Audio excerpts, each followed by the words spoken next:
Hallelujah hallelujah hallelujah hallelujah.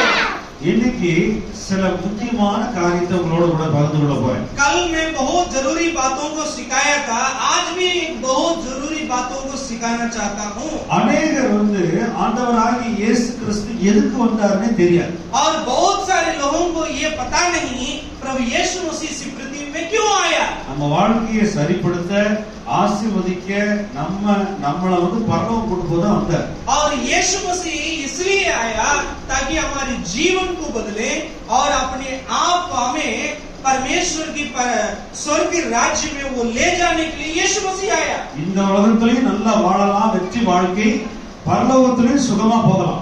और जो प्रभु यीशु मसीह के पीछे चलने वाले इसी पृथ्वी में भी और स्वर्ग में भी बहुत अच्छा जीवन जी सकता है।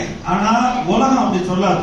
लेकिन पृथ्वी जो दुनिया ऐसे हमें नहीं बताता। ஆனா உலகத்துல சொல்றதை நம்ப கூடாது, வேத வசனம் சொல்றதை நம்ப வேண்டும். और दुनियादारी की बातों को आप विश्वास नहीं करना, बल्कि परमेश्वर की वचन की बातों को विश्वास करना जरूरी है।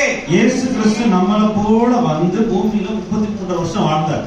और प्रभु यीशु मसीह हमारे जैसे इस पृथ्वी में आकर कम से कम 33.5 साल तक इस पृथ्वी में जीवन बिताया। வந்தது மட்டுமல்ல, எல்லாருக்கும் தன்னை வெளிப்படுத்தி காண்பித்தார். தேவகுமாரனாக ஒரு அன்பின் வாழ்க்கை வாழ்ந்தார். और वो इसलिए यहाँ पर आकर अपना परमेश्वर का और पुत्र के रूप में, मनुष्य के रूप में आकर हमें क्या किया है, सारी चीजों को दिखाया। வந்து இருந்து எல்லாரையும் சுகப்படுத்தினார், எல்லா வியாதியும் சுகப்படுத்தினார், பிசாசுகளை துரத்தினார். और यहाँ पर आकर सबको चंगाई किया, दुष्ट आत्मा बहाया, सबको हर एक शैतान की बंधुओं से छुटकारा दिया। Hallelujah hallelujah. உங்களுக்கு விடுதலை கொடுக்கிறது பரிசுத்த ஆவியானுடைய அபிஷேகம். और आपको जो चंगाई देता है परमेश्वर की पवित्र आत्मा। பரிசுத்த ஆவியானவர் வந்தா நிறைய காரியம் நடக்கும். और पवित्र आत्मा हमारे अंदर आ जाए बहुत सारे काम हो सकता है। வியாதி போகும், और बीमारी जाएगा। பரிசுத்த ஆவியானவர் வந்தா அந்நிய பாஷை வரம் கிடைக்கும். और अन्य भाषा में हम बोलने लगेंगे। அதோடு கூட உங்களுக்கு புது புது ஆசீர்வாத கதவு திறக்கும். और उसके साथ साथ बहुत सारे आशीषों को हम क्या करेंगे, ग्रहण करेंगे। தாய் தகப்பன் மாமனார் மாமியார் இந்த முற்பிதாக்களுடைய கட்டுகள்லாம் உடையும். और हमारे माता पिता और हमारे जो सास ससुरों को जो बंधने हैं वो सारा टूट जाएंगे। குடும்பத்துல ரட்சிக்கப்படாதவங்க ரட்சிக்கப்படுவாங்க. और हमारे परिवार में जो परमेश्वर के पास, प्रभु के पास नहीं आए हैं, वो लोग भी प्रभु में आएंगे। வேதத்துல அப்போஸ்தலர் நடவடிக்கைகள்ல 17ஆம் அதிகாரத்துல சொல்லிருக்கு, இந்த மாதிரி அப்போஸ்தலர்கள் கைகளை வைக்க வைக்க எல்லாரும் பரிசுத்த ஆவியானவர் பெற்றுக்கொண்டாங்க. और जो पवित्र प्रेरितों की काम 17 अध्याय में हम पढ़ते हैं, प्रेरित लोग जिनके ऊपर हाथ रखते थे वो लोग पवित्र आत्मा में भरपूर हो जाते थे। ஆண்டவருக்கு என்ன வேணா செய்வார். ஆவியானவர் விடுதலை, ஆவியானவர் விடுதலை கொடுப்பார். और परमेश्वर की आत्मा आकर कुछ भी कर सकता है। இயேசு கல்வாரி சிலுவையில நமக்காக ரத்த சிந்தி மரிச்சிட்டு, यीशु मसीह हमारे लिए क्रूस पर मरकर இறந்து 3ஆம் நாள் அடக்கம் பண்ணி 3ஆம் நாள் உயிர்த்தெழுந்தார். और तीसरे दिन वो जी उठकर और उनको दफनाया गया और तीसरे दिन वो जी भी उठा। அதுக்கப்புறம் மேல போய் பரலோகத்துல போய் பரிசுத்த ஆவியானவரை கொடுத்தார் சபைக்கு. और वो ऊपर उठा ले जाने के बाद क्या किया, पवित्र आत्माओं को वो भेजा।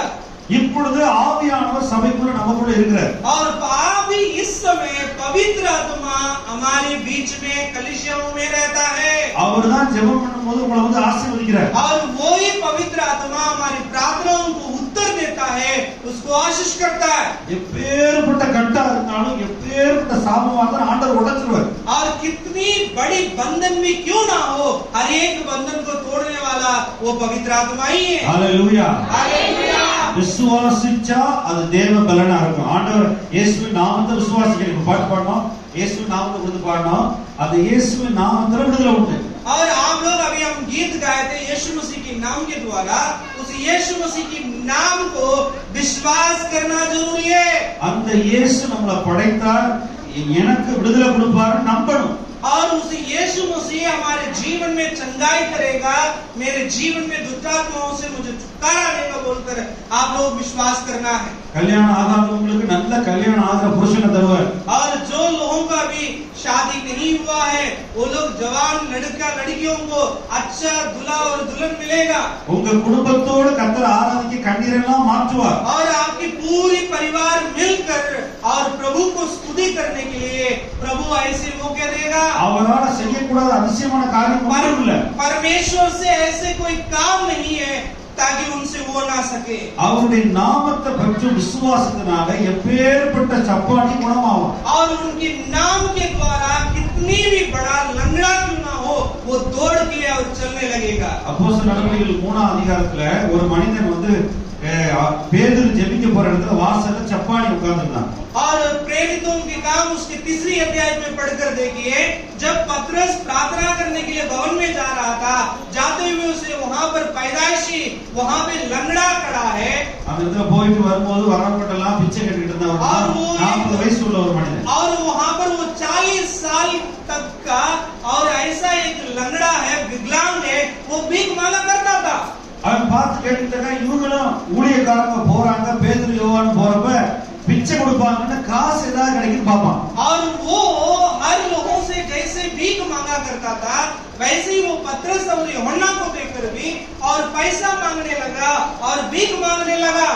பாருங்க, நல்ல கவனிங்க. सभी लोग अच्छा से ध्यान से இந்த सुनिए। மனுஷன் என்ன எதிர்பார்க்கறான்? பிச்சை எதிர்பார்க்கறான். और ये व्यक्ति ये भिखारी क्या मांगा है? भीख मांगा है। உடனே என்ன சொல்றாரு அந்த பேதுரு அப்போஸ்தலர் ஜெபிக்க போறப்ப, என்கிட்ட வெள்ளியும் பொண்ணு இல்லப்பா, என்கிட்ட இருக்கிறத தருகிறேன்றார். और जो वो पतरस ने क्या कहा, पतरस एक ही बातें कहा, मेरे पास सोना और चांदी नहीं है, जो मेरे पास है उसे मैं तुम्हें देना चाहता। அவர் என்ன செய்யறாரு? கைய புடிச்சு இயேசுவின் நாமத்தினால எழுந்திருச்சு நட அப்படின்றார். और उनके हाथ पकड़कर कहा, यीशु मसीह के नाम से उठकर चल फिर। 2 காலும் சூம்பி இருந்த கரடுகளும் காலும் பலம் கொடுத்து குதிச்சு எழுந்திருச்சான். और जो उसके पैरों में ताकत नहीं था और पतले थे, अभी उसके अंदर बल आया और उठकर खड़ा हो गया और चलकर दौड़ना और फिरना और कूदने लगा। ஹalleluya. हालेलुया। அந்த 3:16ல அப்போஸ்தலர் நடவடிக்கையில போட்டுருக்கு, இது அவர் உடனே சர்ச்சுக்கு ஜெபிக்க போயிட்டார்.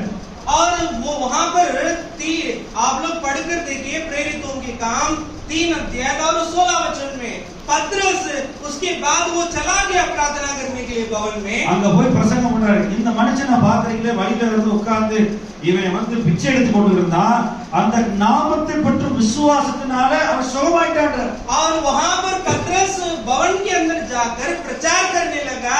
इसी जो भिखारी व्यक्ति को आप लोग देखे हो, वो व्यक्ति क्या है? उसी यीशु मसीह के नाम के द्वारा आज चलने फिरने लगा है। எல்லாரும் அவனை பாக்குறாங்க, எங்கடா வழியில உட்கார்ந்து பிச்சை எடுத்துக்கிட்டு இருந்தானே, சப்பானி எப்படி நிக்கிறான் நடக்கிறான். वहां पर जो लोग सैकड़ों लोग वहां पर उनसे भीख मांगा करता था, सारे लोग वो लोग देखने लगे उस भिखारी को और कहने लगे, अरे ये तो भीख मांगा करता था, भवन के बाहर खड़ा रहकर और बैठकर सभी लोगों से ये विकलांग है, भीख मांगा करता है। ஹalleluya. हालेलुया।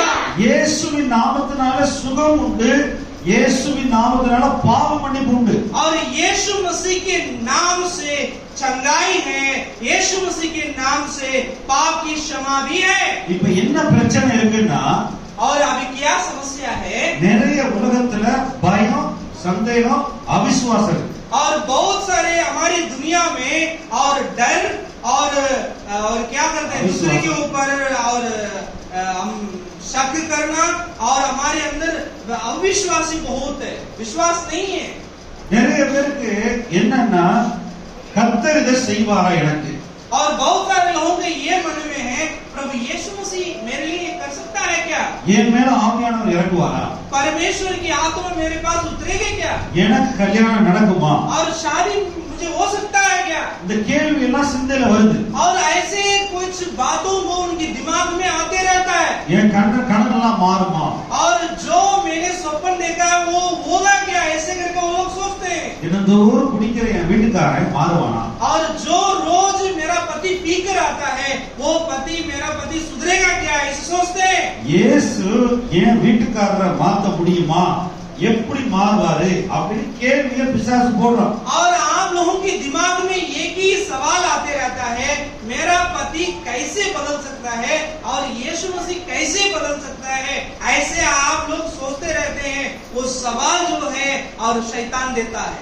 நிறைய பேருக்கு சந்தேகம். बहुत सारे लोगों को उसका डाउट है, ये हो सकता है कि नहीं है। யாக்கோபு 1ஆம் அதிகாரத்துல சொல்லிருக்கு, இருமனம் உள்ளவன் தன் வழிகளில் எல்லாம் நிறையற்றவன். और याकूब की पुस्तक उसका पहला अध्याय में लिखा है, जो दो मन वाला है और वो क्या करता है, कोई भी रास्ते में स्थिर नहीं रहता। இருமனம் உள்ளவன் ஆண்டவரிடத்துல ஒன்றும் பெற்றுக்கொள்ள மாட்டான். और जो दो मन वाला है परमेश्वर से कुछ भी ग्रहण नहीं करेगा। இரு மனசா ஆண்டவர்கிட்ட வரக்கூடாது. எனக்கு என்ன படைத்த ஆண்டவர், எனக்காக மரித்த ஆண்டவர் எனக்கு நல்ல ஈவுகளை தருவாரு அப்படின்னு நம்பணும். और आप लोग परमेश्वर के पास आते समय आप लोग ये नहीं सोचना है ये होगा नहीं होगा, ऐसे सोचकर दो मनों में रहेंगे तो आपके जीवन में आप आशीष को ग्रहण नहीं कर सकते। உங்க குடும்பத்துல ஆண்டவர் ஆசீர்வாதத்தை கொடுக்க முடியும். परमेश्वर आपके जीवन में आशीष देने के लिए सामर्थ्य है। நீங்க விசுவாசித்தால் மட்டும். आप विश्वास करना जरूरी है। நீங்க அந்த நாமத்தின் மேல நம்பிக்கை வைக்கணும். இயேசுவின் நாமத்தினால எனக்கு வியாதி போகும், இயேசுவின் நாமத்தினால கடன் நீங்கும் அப்படி நம்பும் போதுதான் ஆண்டவர் கிரியை செய்வார். आपकी विश्वास जो है प्रभु यीशु मसीह के नाम से मेरा परिवार की परिस्थिति बदलेंगे, मेरा कर्जा उतरेगा, मेरा बेटा ठीक हो जाएगा, मेरा परिवार सुधरेगा, ऐसे आप विश्वास करने के बाद ही ये सब बदलेगा। அநேகருக்கு இப்ப நம்பிக்கை இல்லாம போச்சு உலகத்துல. बहुत सारे लोगों को भरोसा नहीं है। இந்த பயம், சந்தேகம், அவிசுவாசம் மூளை கொடுக்கிறது பிசாசு. और डर और भय और उसके साथ अविश्वासी ये सब शैतान देता है। ஆண்டவர் சொன்னாரு ஆதியில ஏவாள்கிட்ட சொன்னாரு, இந்த குறிப்பிட்ட பழத்தினுடைய கனியை புசிக்காத, மரத்தினுடைய கனியை புசிக்காதன்னு சொல்லிட்டு போனாரு. और परमेश्वर ने आदम और हव्वा से ये कहा, ये फल को तुम नहीं खाना है। ஆனா என்ன சொன்னா பிசாசு பெண்கள்கிட்ட, ஸ்திரீ கிட்ட என்ன சொன்னா, और शैतान हव्वा से आकर क्या बोला, தேவன் சொன்னது உண்டோ, और परमेश्वर ने कहा है वो सच है क्या, நீ சர்ச்சுக்கு போனா நல்லா ஆயிருவியா, तुम कलीसिया में जाएगी तो ठीक हो जाएगी क्या, உன் சர்ச்சுக்கு போனா எல்லாம் மாறிடுமா, तुम चर्च में जाने से तुम्हारे जीवन बदलेगा क्या, ஏன் ஞானஸ்நானம் எடுக்கணும், क्यों बपतिस्मा लेना है, ஏன் சபைக்கு போகணும், क्यों कलीसिया में जाना है। பக்கத்து வீட்டுக்காரன், எதிர் வீட்டுக்காரன், சொந்தக்காரன் எல்லாம் கேட்பாங்க, ஏன்னா சர்ச்சுக்கு போனா உன் வீட்டுக்காரரு குடியை நிப்பாட்டிடுவாரோ, சந்தேகத்தை பேசுவோம்। आपके परिवारों में, आपकी रिश्तेदारों में, आपकी पड़ोसियों में यही बातों को बोलेंगे, आप कलीसिया में जाने से, चर्च में जाने से आपकी पति सुधर जाएगा क्या, ऐसे संदेह के साथ ही बोलते हैं। இந்த மாதிரி வார்த்தைகளை கேட்கும்போது உங்க மனசு எப்படி இருக்கு? ऐसे शब्दों को आप सुनने के बाद आपके मन में क्या ख्याल आता है? மனசு ரெண்டு மனசா இருக்கா? दो मन होता है क्या? சபைக்கு போகணும், அங்க பழையபடி கலாச்சாரத்தின்படி சொந்தக்காரன் சொல்றதையும் கேட்கணும்। और हमारे मन में ऐसे आता है चर्च में भी जाना चाहिए, जो हमारे रिश्तेदार कहते हैं उन बातों को भी मानना चाहिए बोलकर हमारे मन में ऐसे ख्याल आता है। பைபிள்ல போட்டிருக்கு, சந்தேகப்படுகிற காற்றுல அலைவிடுகிற அலைக்கு ஒப்பா இருக்கிறானா, கடல்ல அலை அப்படியே வந்துட்டு போற மாதிரி இங்கிட்ட அங்கிட்ட ஆடிட்டே இருக்கிறான்। जो संदेह करता है, जो परमेश्वर के ऊपर भरोसा नहीं करता है, वो ऐसा एक व्यक्ति है जो हवा की जोग में और टहलने वाला एक पेड़ के जैसा है। அந்த மாதிரி இருந்தா ஆண்டவரை பெற்றுக்கொள்ள முடியாது। वो ऐसा रहने वाला कुछ भी आशीष को ग्रहण नहीं करेगा। அவிசுவாசமும் பயங்கரமானது, அது ஒரு பாவம் தான்। और अविश्वास बहुत बड़ी एक पाप है। கர்த்தருடைய வார்த்தையையும் கர்த்தருடைய அந்த நாமத்தையும் நம்பணும்। இயேசுவின் நாமத்தினால எனக்கு விடுதலை உண்டு, இயேசுவின் நாமத்தினால எனக்கு சுகம் உண்டு, என் குடும்பத்துல ஆசீர்வாதம் வரும் அப்படி நம்பணும்। और यीशु मसीह के नाम को विश्वास करना, यीशु मसीह के नाम के द्वारा मेरा परिवार में आशीष आएंगे, मेरा परिवार सुधरेगा, मेरा पति सुधरेगा, ऐसा आपको विश्वास करना होगा। பைபிள்ல ஆபிரகாம் சாரான்னு ரெண்டு பேர் இருந்தாங்க। और हमारी बाइबल में और अब्राहम और सारा नाम का दो लोग हैं। அதுல ஆபிரகாம்ன்றவருக்கு ஆண்டவர் சொன்னாரு, குழந்தை இல்லாம இருந்தப்ப குழந்தை தருவேன்னு சொன்னார்। और उनको अब्राहम को परमेश्वर ने कहा उनके पास संतान नहीं है, और उस समय परमेश्वर कहा मैं तुम्हें संतान दूंगा। அப்ப என்ன செஞ்சாரு? அவர் கேட்டாரு, "நீ எனக்கு எப்படி?" ஆனா அவரை விசுவாசிச்சாரு. ஆபிரகாம் மனைவி விசுவாசிக்கல. और अब्राहम विश्वास तो करता था इन बातों को, लेकिन उनकी पत्नी विश्वास नहीं कर पाई। நான் वयது சென்றவள் ஆயிட்டேனே, और वो कहने लगी मैं तो गुजर हो गया, मैं மோ- बुढ़ी हो உடம்பெல்லாம் गई, சுருக்கம் வந்துருச்சு.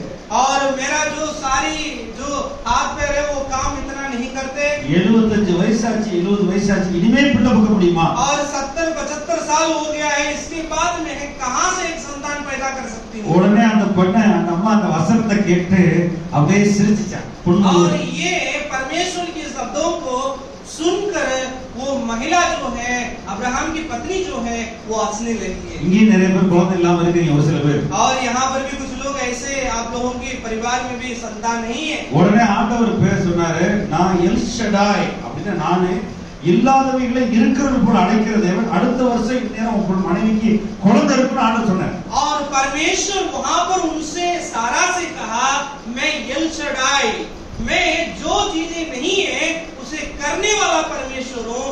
जब मैं अगले साल आऊंगा तब तुम एक संतान के साथ रहेगी। ஹalleluya. हालेलुया। வனாந்தரத்துல ராஜஸ்தான் தார் பாலைவனத்துல தண்ணியே இல்லைன்னா ஆண்டோட தண்ணி கேட்டா ஒரு பெரிய ஆறே ஓடி வரும். और जो परमेश्वर रेगिस्तान में जो जगह पर पानी की स्रोता है ही नहीं है, वहां पर प्रार्थना किया है तो, प्रार्थना करेंगे तो वहां पर परमेश्वर एक बहुत बड़ा पानी का तालाब बनने में सामर्थ्य है। ஹalleluya. हालेलुया। அப்படி அந்த அம்மா சிரிச்சதுனால அந்த பையனுக்கு பேரு ஈசாக்கு, புன்னகைன்னு பேர் வச்சாரு. और जो उसकी पत्नी सारा जो है हंसने के द्वारा उनके बेटे के नाम ईसाक रखा। ईसाक का मतलब हंसना, मुस्कुराना। ஹalleluya. हालेलुया। இந்த சம்பவம் நடந்து 4000 வருஷம் ஆச்சு. ये जो घटना होते हुए कम से कम 4000 साल हो चुके हैं। குழந்தையே இல்லாதவனுக்கு இன்னைக்கு 4000 வருஷமா குழந்தை வந்துட்டே இருக்கு. और जिसको संतान है ही नहीं है, जो उस व्यक्ति को आज भी ऐसे बहुत सारे संतान बच्चों परमेश्वर पैदा होते हैं। ஹalleluya. हालेलुया। ஆபிரகாமுக்கு ஆண்டவர் என்ன பேர் கொடுத்தாருன்னா, अनेक ஜாதிகளுக்கு தகப்பனா இருப்ப. और अब्राहम को परमेश्वर क्या नाम दिया? और बहुत जातियों का पिता होगा तुम। அந்த ஒரு குழந்தை மகன் ஆம்பளை பிள்ளை மூத்த பிள்ளை பிறந்து கர்த்தர் கொடுத்ததுனால இன்னைக்கு இஸ்ரவேல் தேசத்தை சுத்தி 13 நாடுகளும் ஆபிரகாமுடைய சந்ததியா பிள்ளைகள் பிறந்துகிட்டே இருக்கு. ஆனா அவர் பரலோகம் போயிட்டார். और जो उस समय अब्राहम विश्वास करने के द्वारा आज इजराइल देश की चारों ओर जितनी भी देश हैं, 13 देश हैं, उसी देशों में और उसी अब्राहम की संतान के द्वारा आज भी बच्चे पैदा होते रहते हैं। ஹalleluya. ஹalleluya. हालेलुया। எபிரேயர் 11:11 ஒரு வசனம் சொல்லுது, கவனிங்க. इब्रानियों की पुस्तक 11 अध्याय और 11 वचन को पढ़कर देखिए। விசுவாசத்தினாலே சரீரம் செத்து போன அந்த சாராள் பலன் அடைந்து கர்ப்பவதியானாள். और वहां पर लिखा हुआ है जो सारा और गर्भधारण मर चुके थे, फिर भी उसके अंदर बल आया और वो क्या हुआ, एक संतान को पैदा किया। அவர் ஆண்டவர் சொன்ன வார்த்தையை நம்பி எனக்கு ஒரு ஆம்பளை பிள்ளை கிடைக்கும் அப்படி நம்பினதுனால சரீரத்துல பலனாகி அவளுக்குள்ள கர்ப்பப்பையில ஆண்டவர் ஒரு குழந்தையை கொடுத்தார். और वो सारा विश्वास करने के द्वारा वहां पर उनका जो गर्भधारण मर चुके थे, अभी उसमें बल आया और उसमें और संतान को वो पैदा करने के लायक परमेश्वर उनको एक संतान। ஹalleluya. உங்க வாழ்க்கையில என்ன காரியம் செத்து போயிருக்கோ விசுவாசிச்சா அதுல ஜீவன் உண்டாகும். ஆண்டவர் அதை மாற்றுவார். आपके जीवन में जो कोई भी ऐसे मरा हुआ चीज हो और ऐसे चीज है ताकि ये हो नहीं सकता है, उन चीजों में आपको विश्वास करना पड़ेगा। உங்க வாழ்க்கையில உங்க வீட்டுக்காரர் ரட்சிக்கப்படணுமா? आपके पति प्रभु में आना है क्या? கடன் மாறணுமா? आपकी कर्जा उतरना है क्या? பிள்ளைகள் எல்லாம் நல்லா படிக்கணுமா? आपके बच्चे जो हैं अच्छा कामयाब अच्छी पढ़ाई में आगे बढ़ना है क्या? எல்லா பிசாசு கட்டுகள் போடுமா? और शैतान की हर एक बंधन टूटना है तो, வியாதி எல்லாம் நீங்கணுமா? और आपकी शरीर की हर एक दुर्बलता बीमारियां जाना है तो, கர்த்தரை விசுவாசிங்க. और प्रभु यीशु मसीह विश्वास करना पड़ेगा। அவர் விடுதலை கொடுத்து உங்களை சுகப்படுத்தி ஜீவன் கொடுப்பார். और प्रभु यीशु मसीह आपको चंगाई करके बल देके आत्मा में तंदुरुस्त रखेगा, आशीष करेगा। हालेलुया। எல்லாரும் சொல்லுங்களேன், இயேசுவின் நாமத்தை நான் விசுவாசிக்கிறேன். और सभी लोग बोलिए, प्रभु यीशु मसीह के नाम को मैं विश्वास करती हूँ, करता हूँ। திரும்ப சொல்லுங்க, நான் இயேசுவின் நாமத்தை முழு இதயத்தோடு விசுவாசிக்கிறேன். और एक बार बोलिए, मैं प्रभु यीशु मसीह के नाम को पूरी मन से विश्वास करती हूँ और विश्वास करता हूँ। अच्छा, थोड़ा धीरे से बोलिए, प्रभु यीशु मसीह के नाम को। सब लोग जोर से, प्रभु यीशु मसीह के नाम को पूरी मन से विश्वास करता हूँ। हालेलुया। இப்ப சொல்லுங்க, ஆண்டவரே என்னுடைய சந்தேகம் பயம் அவிசுவாசத்தை எடுத்து போடுங்க.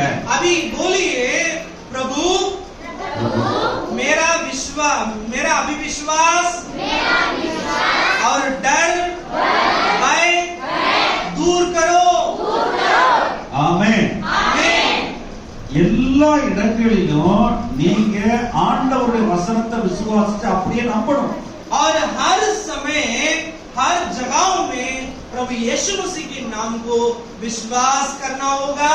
இருதயத்துல, மனசுல இல்ல, இங்க மூளையில இல்ல, இருதயத்துல நம்பணும். और आप लोग दिमाग से नहीं, हृदय से विश्वास करना है। சிந்தையில குழப்படியான கேள்வியை பிசாசு போடுவான். और दिमाग में बहुत सारे सवालों को और कंफ्यूज करने वाला सवालों को शैतान देगा। பலவிதமான சந்தேகம் உலகத்துல பூரா அழுக்கு சந்தேகம் அவிசுவாசம் எங்க போனாலும் முடியாது நடக்காதுன்னு சொல்லுவான். और आप लोगों के दिमाग में और दुनिया में शैतान हमेशा, आप कहीं भी जाएंगे, शैतान बोलेगा ये नहीं हो सकता, ये होगा नहीं, ये कभी भी हो ही नहीं सकता, ऐसा शैतान बोलते रहेगा। ஆனா ஆண்டவர் சொல்றாரு, लेकिन परमेश्वर कहता है, என்னுடைய நாமத்தை விசுவாசி உனக்கு சுகம் உண்டாகும். और मेरे नाम को विश्वास करो, तुम्हें चंगाई मिलेंगे। என்னுடைய நாமத்தை விசுவாசி உன் கடன் மாறும். और मेरे नाम को विश्वास करो, तुम्हारे जीवन की कर्जा उतर जाएंगे। என் நாமத்தை விசுவாசிச்சு நீங்க என்னை மகிமைப்படுத்தி ஸ்தோத்திரம் பண்ண உன் கணவர் ரட்சிக்கப்படுவாரு. और मेरे नाम को विश्वास करके और परमेश्वर के पास आओ और तुम्हारी पति प्रभु में आ जाएगा। हालेलुया। हालेलुया। அவருடைய நாமத்தை விசுவாசிக்கும் போது, அவருடைய ரத்தத்தை விசுவாசிக்கும் போது எல்லாமே கூடும். और उनके नाम को विश्वास करने के द्वारा, उनकी लोगों को विश्वास करने के द्वारा सब आपके साथ होगा। என்னென்ன முடியாதுன்னு சொல்றான உலகத்துல எல்லாமே அவருடைய வசனத்தினால, அவருடைய நாமத்தினால முடியும். जो लोग दुनिया में बोलेंगे ये हो ही नहीं सकता, ये सुधर ही नहीं सकता, ऐसे बोलेंगे, सब प्रभु यीशु मसीह के नाम के द्वारा हो सकता है। हालेलुया। சந்தேகத்துக்கு இடம் கொடுக்க கூடாது சிந்தையில. और आपके अंदर जो संदेह आता है उसको कभी भी आपकी हृदय में नहीं रखना है। अनेक நேரங்களில நம்ம சொந்தக்காரன் தான் விரோதி.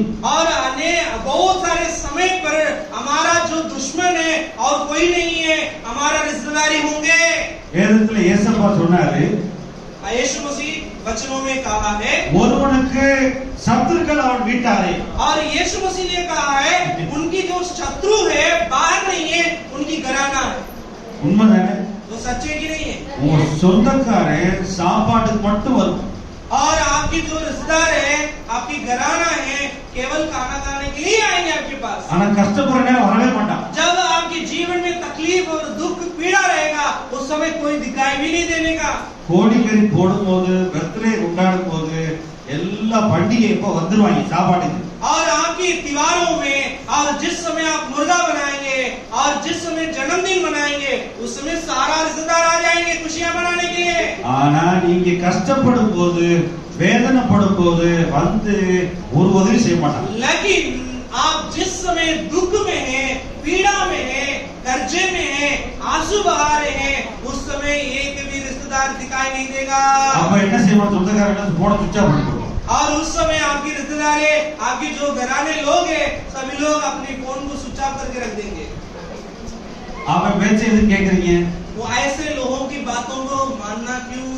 இயேசு சொன்னாரு மத்தேயு 11 அதிகாரத்துல உன் வீட்டாரே உனக்கு சத்துருக்கள். और यीशु मसीह ने मत्ती सुसमाचार 11 अध्याय में बोला है तुम्हारा शत्रु बाहर नहीं है तुम्हारी घराना है. அவன் வாயை திறந்தா என்ன பேசுவான்னா இந்த சந்தேகம் அவிசுவாசத்தை தான் பேசுவான். और वो लोग मुंह खोलेंगे और वो लोग संदेह करेंगे और क्या करेंगे वो लोग अविश्वास के बारे में बोलेंगे. ஆண்டவருடைய வார்த்தையும் ஆண்டவருடைய நாமத்தை நம்பணும், சொந்தக்காரனை நம்ப கூடாது. और जो परमेश्वर की वचन को विश्वास करना है, परमेश्वर को विश्वास करना है, अपनी जो घराने अपने रिश्तेदारों को विश्वास नहीं करना. Hallelujah hallelujah. சாப்பாடு இருந்தா சொந்தக்காரனுக்கு சாப்பாடு போடக்கூடாது. யாராவது குருடே யாராவது முடவன் நடக்க முடியாதவனுக்கு போய் நாம சாப்பாடு உதவி செய்யணும். और जो आप ऐसे खाना देना चाहते हैं और भोजन देना चाहते हैं ऐसे लोगों को दीजिए जो लाचार लोग हैं, भोजन नहीं है और भूखे तड़पते हैं, भीख मांगते हैं, उन लोगों को जाकर भोजन दीजिए. சொந்தக்காரன் என்ன செய்வான், நம்ம வீட்டுல வந்து கோழிக்கறி சாப்பிட்டு நீ சரியில்லை சொல்லிட்டு போவான். और आप जो रिश्तेदार लोग हैं हमारे घर में आएंगे, हमारे भोजन खाएंगे और खाकर हमें क्या करेंगे और दोषी करके चले जाएंगे. हालेलुया. हालेलुया. எல்லா சொந்தக்காரனும் நல்லவன் இல்ல, கவனமா இருங்க, ஞானமா இருங்க. और हर एक रिश्तेदार कोई भी अच्छे लोग नहीं है, बहुत सावधान रहिए.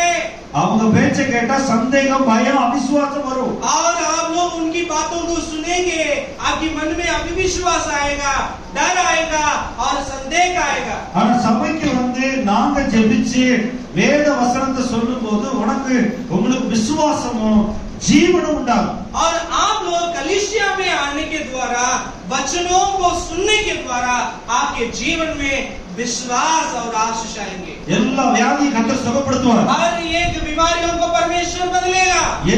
எப்பேற்பட்ட வியாதியா இருந்தாலும் நீங்க பாவ அறிக்கை மட்டும் பண்ணிரணும், கர்த்தர் உடனே சுகப்படுத்துவார். कितनी भी बड़ी बीमारी क्यों ना हो, सब परमेश्वर आप पाप की क्षमा मांगे, सारा बीमारी दूर हो जाएगा. உங்க வீட்ல என்ன பிரச்சனை இருந்தாலும் பிரச்சனைக்கு நீ காரணம் கிடையாது, சாத்தான் தான் காரணம். आपके परिवार में कुछ भी समस्या हो, उसी समस्या का कारण आप नहीं है, बल्कि उसकी समस्या के कारण शैतान है.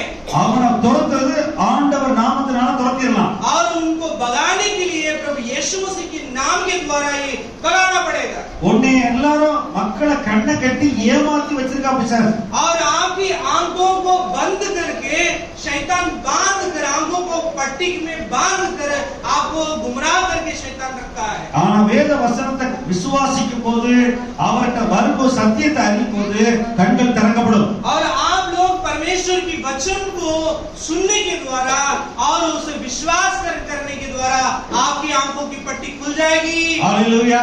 हालेलुया. இயேசு எல்லாருக்கும் ஜீவன் கொடுக்கிறாரு, கட்டுக்களை விடுதலை ஆக்குறாரு. और यीशु मसीह हर एक व्यक्ति को जीवन देता है. ஆனா பிசாசு எல்லாரும் பொய்ய சொல்லி கட்டி வைக்கிறான். और शैतान और सबको झूठ बोल कर अपने बंधनों में बांध के रखा है. உங்களுடைய பிரச்சனை, குடும்ப பிரச்சனை, கடன் பிரச்சனை எல்லாம் ஒன்னால வந்தது அல்ல. और आपके परिवार में जो समस्या है, लड़ाई झगड़ा है और परिवार में जो कोई भी समस्या है और कर्जे हैं, वो आपके द्वारा नहीं आया.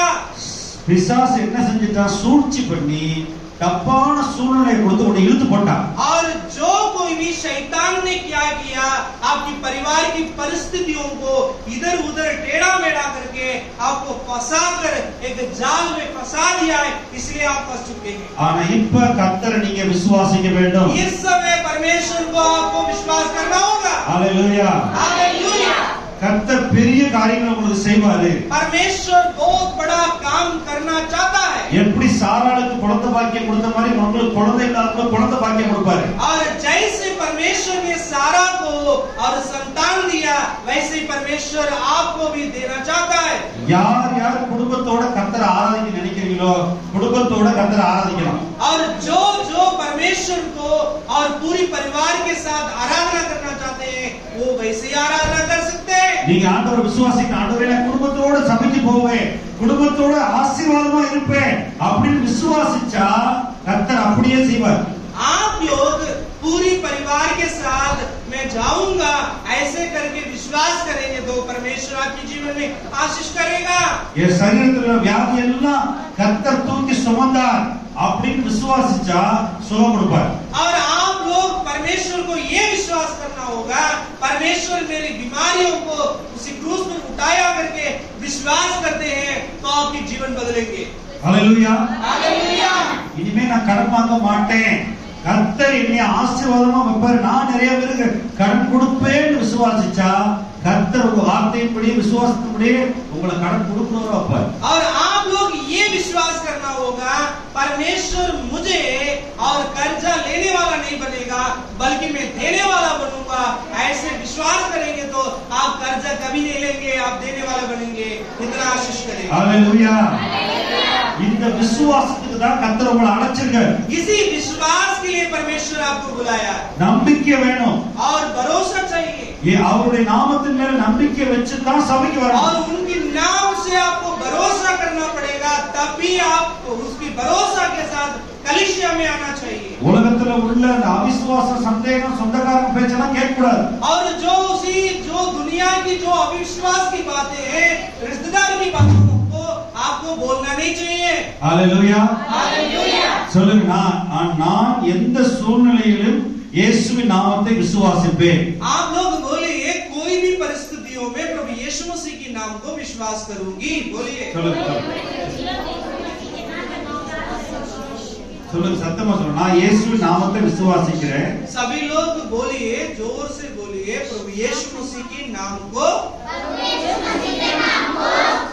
நான் விசுவாசிக்கிறேன், विश्वास करती हूँ எந்த சூழ்நிலையிலும் அவரை நம்புகிறேன். और कोई भी परिस्थितियों में मैं उनको भरोसा करती हूँ। ஆமென். ஆமென். ஜெபம் பண்ணுவோமா? प्रार्थना करें எல்லாரும் முழங்கால் और सभी लोग